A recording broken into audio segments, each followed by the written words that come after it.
Hello students, कैसे हैं आप सब। मैं निखिल सैनी एम से बोलो मैथ में आपका हार्दिक स्वागत करता हूं। पिछले वीडियो में हम लोगों ने सिद्ध करना सीख लिया था। ठीक है, समुच्चयों में वर्गसम नियम, क्रम विनिमय नियम, सहचर नियम और तत्सक नियम, ये सारे चीजें हमने सिद्ध करना सीख लिया था।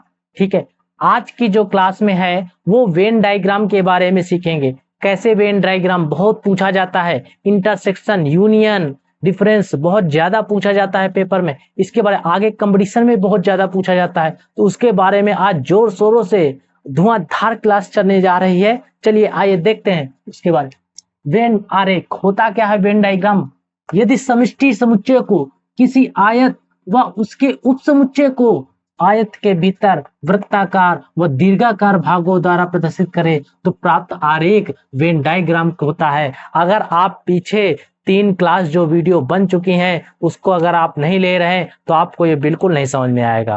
पहले आप पीछे वाले वीडियो देखिए, फिर उसके बाद ये वाला वीडियो देखिए, आपको पूरा समझ में आ जाएगा। ना समझ में आए तो मत देखना, ये मैं कहता हूँ। ना समझ में आए तो मत देखना, मत सब्सक्राइब करना, मत लाइक करना। अगर समझ में आए तो जरूर करना।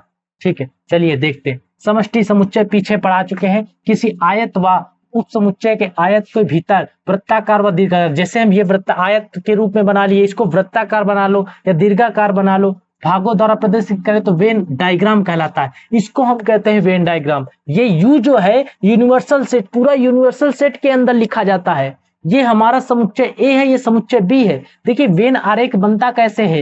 वेन समुच्चय ए व बी, अगर इन दोनों में लाइन खींची है, दोनों का भाग घिरा हुआ है, समुच्चय ए का भी बी का भी, पूरा टोटल भाग घिरा हुआ है, तो ये ए यूनियन बी होता है। ए यूनियन बी का मतलब क्या होता है, यहां पर हमने तुमको बताया था कि जैसे ए बराबर ले लेते हैं 1, 2, 3 और बी बराबर हमने कोई समुच्चय ले लिया 2, 4, 2, 3, 4।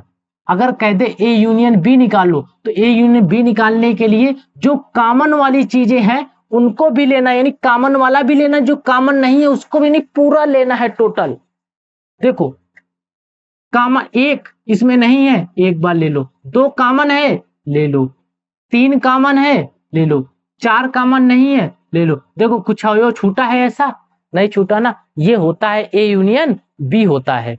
अब देखिए बात करते हैं इंटरसेक्शन की। इंटरसेक्शन में क्या होता है, केवल कॉमन वाली चीजें लेनी है। देखो ए का जो कॉमन आया है ये है, और बी का जो गोला बना है ये कॉमन, तो केवल कॉमन वाली ए और बी की तो चीजें ली गई हैं। जैसे ए बराबर दे दे 2, 4, 6 और बी बराबर कोई समुच्चय दे दे 3, 4, 6, तो इसमें ए इंटरसेक्शन बी अगर निकालना पड़ जाए तो क्या कॉमन मिल रहा है? 2 कॉमन है, नहीं लेना। 4 कॉमन है, 4 ले लो। 6 कॉमन है, 6 ले लो। जो कॉमन नहीं है उसको नहीं ले, केवल कॉमन वाली चीज इंटरसेक्शन।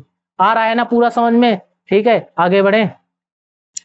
डिफरेंस क्या होता है? डिफरेंस का मतलब ए डिफरेंस बी है तो बी वाला पूरा पार्ट, देखो बी वाला पार्ट जहां तक है उसको छोड़ देना है। वो पार्ट घिर ही नहीं सकता है, उस पार्ट को बिल्कुल नहीं घेरना है। इस वाले को कह लो, इसको कह दो भैया तुम जाओ यहां से, हम तुमको पकड़ते हैं, क्योंकि ये -b कह रहा है यहाँ पर। डिफरेंस इसको पढ़ना है, ए डिफरेंस बी।